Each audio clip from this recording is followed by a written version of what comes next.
Back with us inside the Smart Araneta Coliseum kung saan dalawang abante ng Meralco Bolts kontra sa San Miguel Beermen 24-22. Well, in the first 4 games, they've been averaging 87.3 points per ball game. In the last 4 games, bumaba yan by about 4 points. What does that tell you? It tells you na nagkukulang lang yung tulong. But in the first quarter, tignan natin, 7 players for Meralco already putting up numbers on the board. So that's a good sign because at the beginning of the coverage, diba sinasabi na natin, kailangan ng katulong itong si Gary David and the other scorers. Now there are other guys coming in, guys like Mac Macapagal, John Ferrios also scoring, and even itong si Buenafe. Mercado located Obolon to tie the game at 24. Sama ng dalawa, sina Meyerhofer, Tubid, and Santos. Katapat ngayon sina Macapagal, Ildefonso, Cortez, Anthony, and Buenafe. Mag-umarcha naman po sa likod ng mikropono kasama si Dominic Buy at syempre nandirito rin si Miss Apple David. Meralco's improvement is a work in progress, sabi nga ni Jared Dillinger. You can't take it up in a day or a week. What's important, in spite of their losses and their wins, is that they stay together to the point where it doesn't matter to each other na kung may makascore o hindi.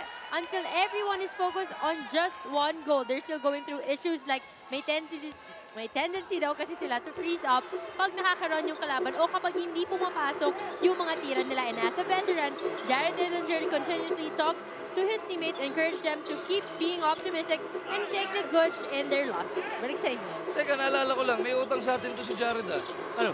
Nung huling laro, di ba pagka after ng game? Apple Crisps. Oo, pagka after ng game sa sports5.ph, dun po mapapanood yung mga interview ng mga best player. Binanggit niya na yun yung secret weapon nila, yung niluto ng kanyang misis na Apple Crisp. Hindi binigyan. May utang pala sa atin to Papadalan daw tayo 24 all ang nasa ating talaan. Jared Dillinger.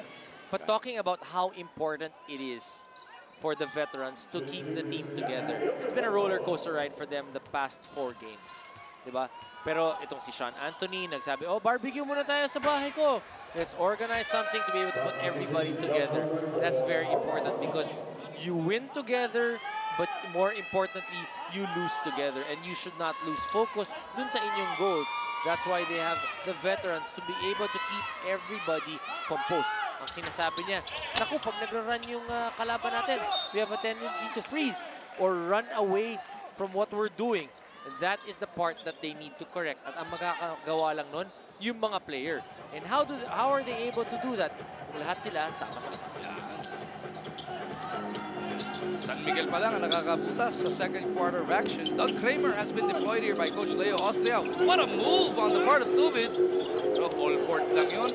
Kramer, offensive rebound. Di na-reset ang shot clock. Dito mamasa rin yun. As a 3-second violation is whistled on the muscled one. That's the 3rd time that we've seen na dapat itira na ng isang taga San Miguel but really opting to try to give that extra pass.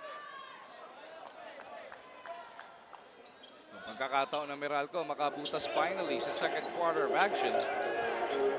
John Wilson now back in the lineup para sa Meralco has been sent onto the floor, standing on that left side as Macapagal is fouled. Or no? It is an offensive foul whistle on Sean Anthony. Ayun, moving peak. Hinabol pa si Umulon no? Parang nanggigil para makawala yung kakampi niya Sakto 2 minuto na lumilipas sa second quarter. Umulon with that leather. Going back to the first quarter, 8 assists already for the Beermen. Can you imagine kung napasok pa nila yung dalawa dun sa turnovers na yun nga, natawagan pa sila.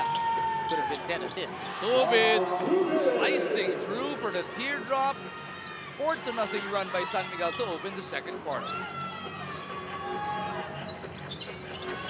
Anthony looking for Wilson. Macapagal with that leather. Ildefonso sliding into the paint. Anthony from deep. Couldn't send it home. Oh! Ildefonso will be credited for that one as he battled Kramer for that rebound. When you work hard, you will get lucky. Danny Ildefonso that time getting a hand on it, but even Doug Kramer, they'll take it. 26 all. 3 minutes at lumilipas sa second quarter of action. The Beermen looking for win number 8, which will see them keep in step with Alaska, who won earlier on. Meralco naman looking to get above 500. They are at 4-4 before this contest. Omolon now with 4 points. Bonus points yan, no? You look at Bitoy Omolon, what a great addition to the San Miguel Beermen because he's just happy to be on this team. He's also a proven winner. And he brings a lot of versatility because he can guard a small guy, but sometimes he can also guard big men. So also a great addition by Coach Leo Austria. Might just be another man on a mission. Tandaan natin, ito si Butoy used to play for the Meralco Bolts, and if we understand correctly, he was cut from that squad. Bago siya nalipat sa M21. San Miguel with a steal. Meyerhofer on the run, looking to take it all the way. Beautiful finger roll para kay Rico. There's so much energy itong si Rico Meyerhofer. When him and Omolon and Tubid are inside, parang all of a sudden there are less sparks on the floor. Yun na naman yung offensive foul ni Sean Anthony. Pakalawa na yan, to. You know, once you haven't played in a few games, nanggigigil ka eh. You're trying to find that pace, and it hasn't been good so far for Sean Anthony. Smart Bro fast break. Atid sa atin ng Smart Bro tomorrow's internet. Yung timing niya, no, sa pag-set ng pick. Tsaka yung timing na kasama mo yung mga kakampi mo na nag-i-inside. Saka gusto mo kasi makabigay ng magandang pick eh. And paano ka ba makakabigay ng magandang pick? Yung tinatamaan mo, yung pinibigyan mo ng screen, but that time still moving. Hodge to Buenafe. He hit a 3 earlier on. Di makakuha yung pangalawa. SMP looking to add to this 4-point spread. Meyerhofer zigzagging his way all the way to the cup. Buenafe para sa rebound. Hodge picks it up. Nakita si Wilson, the specialist. Couldn't send it home. Now San Miguel will look to settle this attack down.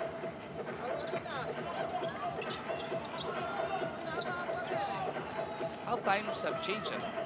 Hirap dati sabihin nun, settle down and Ronald Tubit may hawak ng bola. Ang hirap sabihin nun, Parang hindi mo masasabi sabay sa isang sentence or even in the same quarter. Sol Mercado had his pivot foot slip sa pagkakataon na yun. Pivot foot eh. Sinimulan mo kasi, loko mong Dirty Dominic eh. Di ba? O, di bumalik sa'yo, wala akong ginawa. Pampira ka naman kasi. November, ano na. Sa Lunes, December na, tsaka ka nag-no shape November. Alam mo, ibig sabihin lang na napakabilis tumubo. Yung pala yun. Si Dylan dyan, matagal na may balpas. Wilson locates Hodge. He takes it strong, puts it off the glass for 2. That is only the 4th point of Meralco in the second quarter, Dom. Mahigit 5 minuto na. But it's fine because you're able to keep in step. Ang ayaw mo lang naman matambakan ka eh. You want to be able to give yourself a chance every quarter to compete. Here's a rare look at the Beermen. Kramer and Fajardo playing together with Tubid, Omolon at etong pinakabagong SMP San Miguel Beermen na si Jeric Fortuna. Foul whistle on Hodge. Pag winasiwas nitong si Junmar Fajardo yung bola, ang sobrang laki niya, hindi mo talaga maabot. Timeout requested by Coach Leo. Lamang sila ng dalawa, 30-28.